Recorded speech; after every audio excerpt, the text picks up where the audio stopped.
സഹോദരങ്ങളെ, കാസർഗോഡ് ജില്ലയിലെ ചെമ്പരിക്ക എന്ന പേരിൽ അറിയപ്പെടുന്നൊരു ബീച്ചുണ്ട്.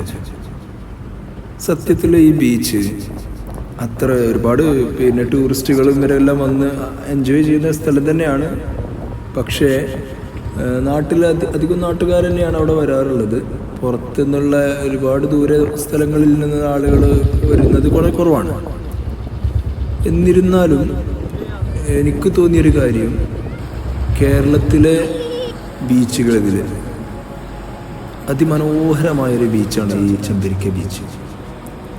കാരണം എന്താണെന്ന് വെച്ചാൽ, നിങ്ങൾക്കിപ്പോൾ ഈ വീഡിയോയിൽ കാണുന്നുണ്ടാവും, കുറച്ച് ഭാഗത്ത് കുറച്ച് കല്ലുകൾ കൊണ്ട് ഇങ്ങനെ മൂടപ്പെട്ട പോലെ കുറച്ച് കല്ലുകൾ എകരത്തി വന്ന് വീണിട്ടുണ്ട്. ഇവിടെ വന്ന് അടിഞ്ഞു കൂടിയതാണ്. അതിൻ്റെ ചരിത്രവശങ്ങളും അറിയില്ല. പക്ഷെ അത് ഭയങ്കര മനോഹാരിതയാണ്.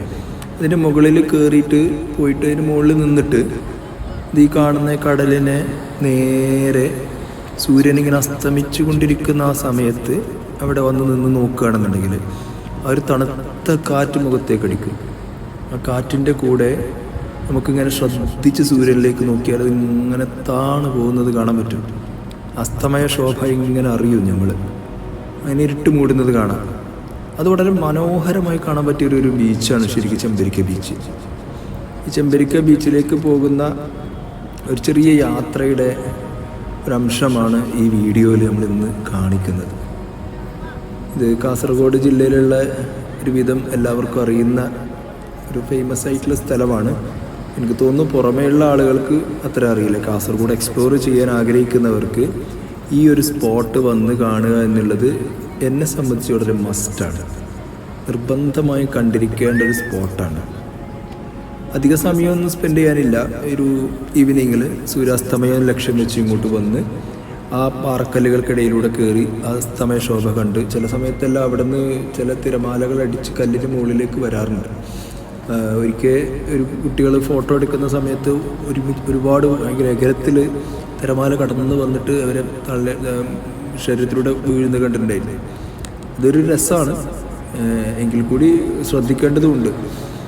അപ്പോൾ അത്രയും ഒരു പ്രത്യേക മനോഹാരിത. പിന്നെ അതിന് മുകളിൽ നിന്നിട്ട് ഈ കല്ലുകൾക്ക് മുകളിൽ നിന്നിട്ട് ഇടത് വശത്തേക്കാണെങ്കിലും വലത് വശത്തേക്കാണെങ്കിലും നോക്കുമ്പോൾ ഇടത് വശത്തേക്ക് നോക്കുന്ന സമയത്ത് കുറേ ബീച്ചിൽ ആളുകളുള്ള സമയമാണെങ്കിൽ ഭയങ്കര ഭംഗിയാണ് കാണാൻ. കുറേ ആളുകൾ ഇങ്ങനെ നിരന്ന് നിൽക്കുന്നത് കാണാൻ പറ്റും.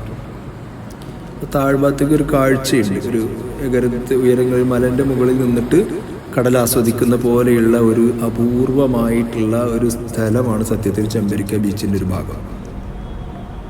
നമ്മൾ ഈ ബേക്കൽ കോട്ട പോലത്തെ കോട്ടകൾക്ക് എകരത്ത് നിന്നിട്ട് ബീച്ച് അടിയിൽ കാണുന്നതിനേക്കാൾ ബീച്ചിനെ ഒന്നുകൂടി അടുത്ത് ആസ്വദിക്കാനും അറിയാനും പറ്റുന്ന അത്രയും ഒരു ഭംഗിയുള്ളൊരു സ്ഥലമാണ്. അപ്പോൾ ഈ സ്ഥലം നിങ്ങൾ സന്ദർശിക്കണം.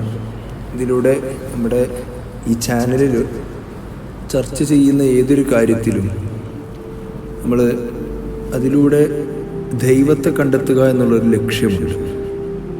ഇപ്പോൾ ഭൂമിയിലെ സുന്ദരമായ സ്ഥലങ്ങളൊക്കെ നമ്മൾ സഞ്ചരിക്കുന്നതും ആ സ്ഥലങ്ങളൊക്കെ കാണുന്നതിലൂടെയുള്ളൊരു ലക്ഷ്യം എന്ന് പറയുന്നത് അതിൻ്റെ അകത്ത് പരമകാരുണികനായ ഒരു സൃഷ്ടാവിൻ്റെ കാരുണ്യം വിതറിയത്, ആ സൃഷ്ടാവിൻ്റെ സ്നേഹം, ആ സൃഷ്ടാവിൻ്റെ ഒരു സംവിധാനം അത് എപ്രകാരമായിരുന്നു എന്നുള്ളതിനെ നമ്മളൊന്നും കൂടി നോക്കി കാണുന്നതിന് കൂടിയാണ് യാത്രകൾ ചെയ്യുന്നത്.